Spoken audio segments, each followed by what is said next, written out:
que vous vous souvenez de votre première séance de travail entre Tonino et toi Avec Tonino ? Comment vous avez débroussaillé la chose, le personnage, le mythe, etc. Alors, notre première scène de travail, c'était dans le Vercors. On marchait à 1455 mètres d'altitude, dans le vide, dans le vide total. Et on a commencé à se demander ce qu'on allait raconter. On est parti sur une première piste pendant cette promenade. Et dans cette première piste, on imaginait les Dalton patrons de presse. Ce qui nous a évidemment immédiatement excités parce qu'on peut bien se figurer le genre de journaux que feraient les Dalton dans un journal dont Joe serait le patron. Donc on a commencé à gamberger là-dessus jusqu'au moment où, quelques jours plus tard, Tonino m'a dit oui, tout ça c'est bien joli, mais il existe déjà un Lucky Luke sur la presse. Fin de notre première séance de travail. Donc il fallait tout reprendre à zéro. Et la deuxième séance de travail est arrivé le personnage de Pinkerton. Et là, je passe la parole à Tonino.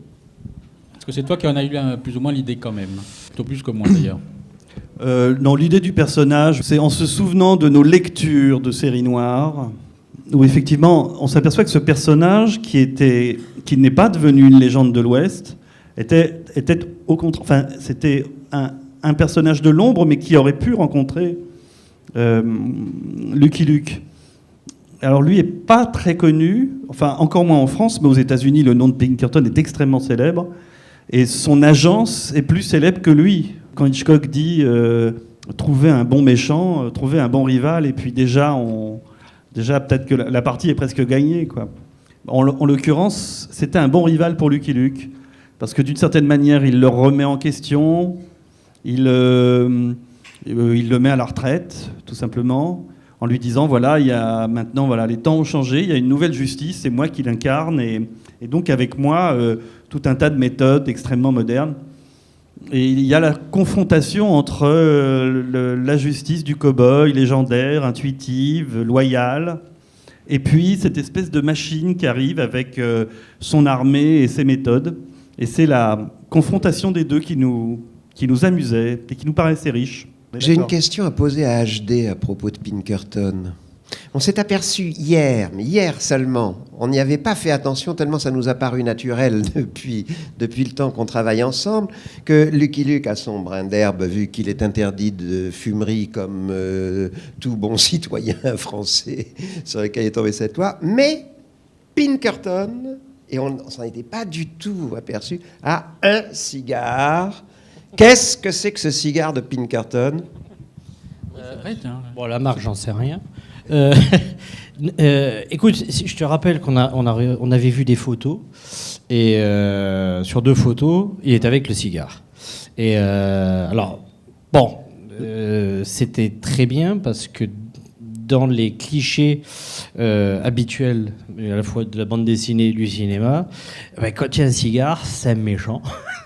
Ou c'est un donc, type très les riche. méchants ont le droit de fumer.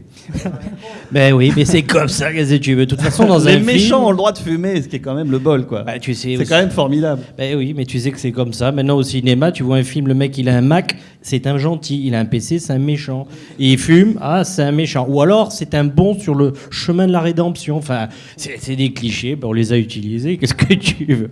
Mais je rêve de temps en temps, quand même, une petite clope, ça serait pas mal pour le Lucky Luke, mais bon, non, c'est pas possible. Ce qui ramène à une phrase de Woody Allen qui disait « Les méchants ont compris quelque chose que les bons ignorent ». On vous laisse sur cette... Justement, vous disiez tout à l'heure que vous avez vu des photos de Pinkerton, donc Oui. il y a de la documentation pour le dessin, en l'occurrence sur des personnages réels. Enfin, en tout cas, lui, Ah oui, Pinkerton, oui, c'est, c'était... essentiel et C'était obligatoire. essentiel, d'abord parce que, bon, je pense que tous les deux, c'était aussi basé dessus. Ils avaient regardé, puisque ils m'ont donné des références, notamment sur des dessins que je connaissais pas, sur l'incident de Baltimore, sur une caricature que je connaissais pas. J'avais trouvé des caricatures de Lincoln et ils m'en ont fourni. Je les connaissais pas, c'était des documents qui étaient nouveaux nouveau pour moi. Mais étant donné que c'était le personnage qu'on allait retrouver en permanence, je ne me voyais pas lui mettre une tête d'un acteur pour faire plaisir. Non, c'était bien. En plus, il avait vraiment une tête assez hirsute. La seule chose, ça a été assez bizarre. C'est au début, j'ai eu pas mal de mal à réaliser son chapeau parce qu'il avait un chapeau ridicule, une sorte de melon à large bord très bizarre. Et par contre, il est très proche de la réalité de l'Ouest, c'est-à-dire. Je lui ai quand même mis des bottes, mais il faut quand même savoir que quand on regarde les photos, il était avec des chaussures plus proches des nôtres, sur lesquelles il mettait des éperons quand il montait à cheval. Mais c'est vrai qu'on est quand même obligé toujours de tricher, parce que quand on essaye d'être vraiment proche de la réalité, ça passe à côté. Sa mort est assez étrange et étonnante. Ah, c'est génial, c'est ce que disait Tonino. C'est un type qui meurt en se mordant la langue. Je trouve ça bien, moi. Ça c'est de la BD. Alors, vous avez Lucky Luke, vous avez une Pinkerton. Est-ce que vous vous posez la question de savoir, les Dalton, qu'est-ce qu'on en fait? D'abord, est-ce qu'on en fait quelque chose? Est-ce qu'on les intègre à l'histoire? Oui, non? Ah oui, comment? tout de suite. Oui, tout de suite, tout quand de même. suite. Sans savoir exactement quoi en faire tout de suite, mais en tout cas, on les intègre tout de suite. Pas de Lucky Luke sans Dalton en ce qui me concerne. Je suis éperdument amoureux de Joe. Et donc, et il se trouve que ensuite, par le traitement qu'on en a fait, les Dalton deviennent le nerf de la guerre. C'est par eux que tout va arriver, parce que le jour où Pinkerton arrête Joe et ses frères, Joe pique une crise parce que d'habitude c'est Lucky Luke qui l'arrête. Et ce qui trouble complètement ses habitudes, et il va se mettre pour la première fois de son existence, à haïr quelqu'un davantage que Lucky Luke. Ce qui était tout à fait inimaginable pour lui. Et à partir de là, le drame démarre. Il y a une case en particulier où vous avez eu beaucoup plus de mal Oui, c'est une case qui n'était pas dans leur scénario, mais ça je les remercierai jamais assez. Elle est où alors la page, là, j'en sais rien. En fait, comme il le mettait à la retraite, ça m'a rappelé furieusement une situation qui avait été similaire dans un autre album. Où c'était la population qui mettait de côté Lucky Luke dans Jesse James. Et dans cette histoire de Jesse James, Lucky Luke, comme il n'avait plus rien à faire et qu'il était méprisé par la population, se mettait à jouer aux échecs.